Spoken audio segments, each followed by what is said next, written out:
Sio nadhani tutaishi vipi sasa? Wewe baki tu anakata tena. Boss naye anatusikia. Oyo.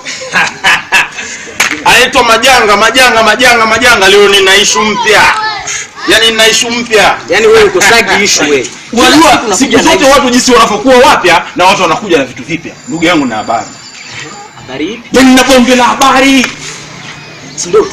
Sijui kama mna simu nyinyi? Ndio. Siku zote mtu anakosa vocha za kupiga simu. Kuna mama mmoja anapenda kuzungumza. Sijui ongeza salio lako limepungua kwenye simu. Ongeza ili upate kuzungumza. Ule mama ananikula roho mimi na wengine. Sijui unapomkosa mtu eti huyu mtu apatikane kwa siku leo. Sasa ndugu yangu na habari mpya. Habari hivi sasa si ndio tu. Ule mama sasa amefariki, yani nimetumiwa message asubuhi yule mama kafariki yani hivi kupiga simu bure, yani hivi hamna kuongezea salio kwenye simu. Yaani wewe punguani kabisa. Unasemaje? Wewe punguani, ile ni rekodi, wamerekodi tu.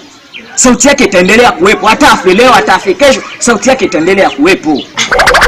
Ina maana ule ni mtu mwingine amebadili. Ile ni rekodi. Bi maana wanatia rekodi ndio inakuwa inazungumza kwenye simu. Ndugu yangu nimesema ndugu yangu wanadanganya. Ngoja mimi nijaribu uone. Wewe unanizigua wewe. Mpe namba ya bosi ampigie.